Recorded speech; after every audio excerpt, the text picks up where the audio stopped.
तो दोस्तों, तो आज हम देखेंगे यूपीएससी में ऑप्शनल पब्लिक एडमिनिस्ट्रेशन के बारे में। ठीक है ना। देखिए, तैयारी के लिए एक बहुत इंपॉर्टेंट चीज़ होता है ये डिसाइड करना कि हमारा ऑप्शनल क्या होना चाहिए। ठीक है। और इसको देखने के लिए आपको एक चीज़ तो होती है कि आपका इंटरेस्ट उसमें होना चाहिए। ठीक है। दूसरा आपको देखना है कि उसके कोर्सेस अवेलेबल हैं कि नहीं, बुक्स अवेलेबल हैं कि नहीं, और टेस्ट सीरीज और मेंटरशिप आपको मिल जा रही है कि नहीं आपके लोकेशन पे, है ना। तो अगर आप देखें गोरखपुर में, तो हम पबैट शुरू करने जा रहे हैं ऑप्शनल, है ना। उसका अगर सिलेबस देखें तो उसमें 2 पेपर होगा, एक तो होगा पेपर 1 और दूसरा होगा पेपर 2। ठीक है ना।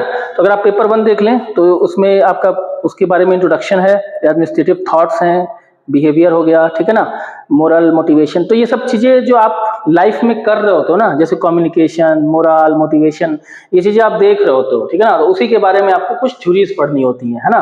तो पूरा एग्जाम में पढ़ते समय आपको, मतलब ये पेपर पढ़ते समय आपको ये नहीं लगेगा कि आप कुछ नया पढ़ रहे हो। ठीक है। लोगों से कैसे काम कराया जाए, ठीक है, हम कैसे काम करते हैं, हम कैसे कम्युनिकेट करते हैं, इन चीज़ों को ही हमें पढ़ना होता है पबैट में। ठीक है। फिर अकाउंटेबिलिटी एंड कंट्रोल, है ना।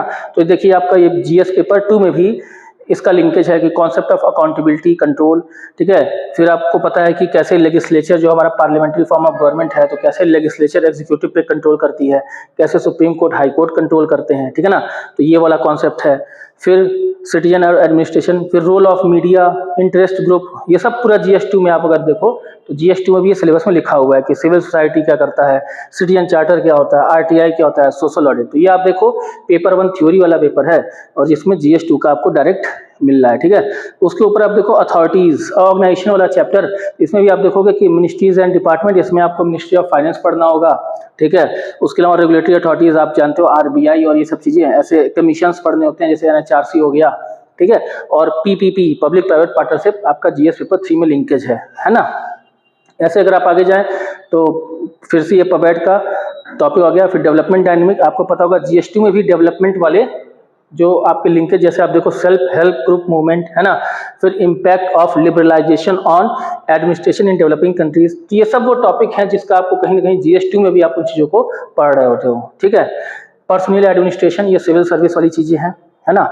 पब्लिक पॉलिसी, ठीक है। उसके अलावा टेक्निक कैसे सुधारें, और फाइनेंशियल एडमिनिस्ट्रेशन, ये भी आपका जीएस पेपर 3 का है कि बजट की मॉनेटरी पॉलिसी क्या होती है, फिस्कल पॉलिसी क्या होती है। ठीक है। फिर बजटरी प्रोसेस, कैसे बजट पास होता है ना। अकाउंटिंग, ऑडिटिंग, ये क्या होती है।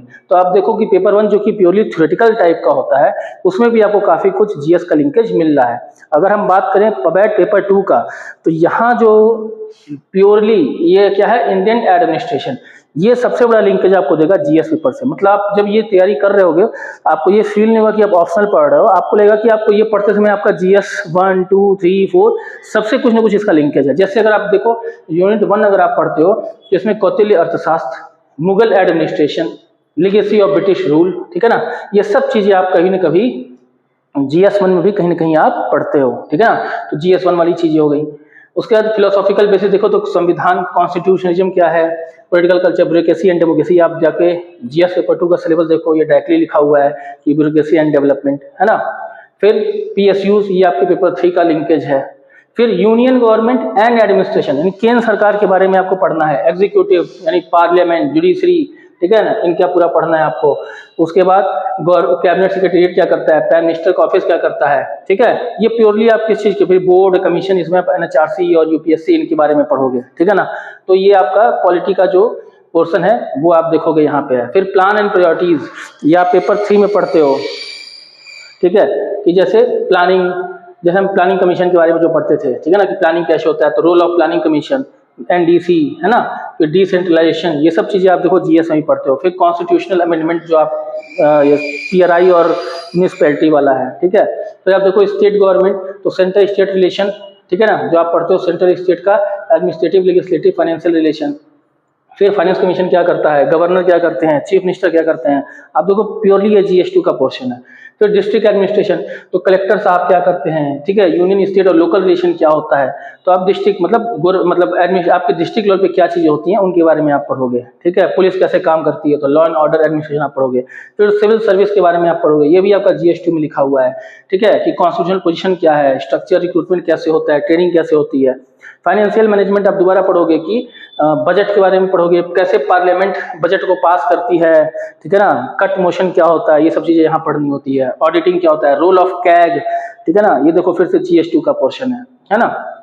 फिर एडमिनिस्ट्रेटिव रिफॉर्म्स इन इंडिपेंडेंस, अब ये पढ़ते समय आप ARC रिपोर्ट और जो भी पुंची कमीशन की रिपोर्ट, ये जितनी भी रिफॉर्म्स के लिए कमीशंस बनी होते हैं, कमेटी बनी होती है, उनके बारे में आपको पढ़ना होता है। अब ये आप पढ़ोगे तो आप GS में भी आप इसका उपयोग करते हो। फिर ऐसे रूरल डेवलपमेंट, तो आप देखो डिसेंट्रलाइजेशन, पंचायती राज, 73वां संविधान संशोधन अधिनियम, ठीक है ना, ये प्योरली आपका GS का पोर्शन है। अर्बन लोकल गवर्नमेंट भी अगर आप देखो तो म्यूनिसिपैलिटी के बारे में आप पढ़ोगे कि म्यूनिसिपल गवर्नेंस यानी कि 74th अमेंडमेंट एक्ट, उसमें कैसे क्या अरेंजमेंट किया गया है उसके बारे में पढ़ोगे। फिर लॉ एंड ऑर्डर एडमिनिस्ट्रेशन, तो पुलिस के बारे में आप जो अपने इंडिया में पुलिस के बारे में जो भी इशू है, आपका ये इंटरनल सिक्योरिटी जो पोर्शन है GS पेपर 3 का, उससे इसका लिंकेज है ना। उसके बाद आप देखो तो ये आपका एथिक्स वाला पोर्शन आ जाता है। एथिक्स में आप पढ़ते हो वैल्यूज इन पब्लिक सर्विस, उसके बाद रेगुलेटरी कमीशंस, NHRC के बारे में पढ़ना है ना। तो फिर करप्शन एंड एडमिनिस्ट्रेशन और डिजास्टर मैनेजमेंट, ये पेपर 3 का। तो अगर आप देखो पेपर 2 का पूरा लिंकेज आपका GS पेपर से है, और पेपर 1 का जो है उसके भी कुछ पोर्शन आपके GS पोर्शन से लिंकेज है। इसलिए अगर आप ये ऑप्शन लेते हो तो आपकी एक ही समय पे GS की भी तैयारी हो रही होती है और ऑप्शनल की भी तैयारी हो रही होती है।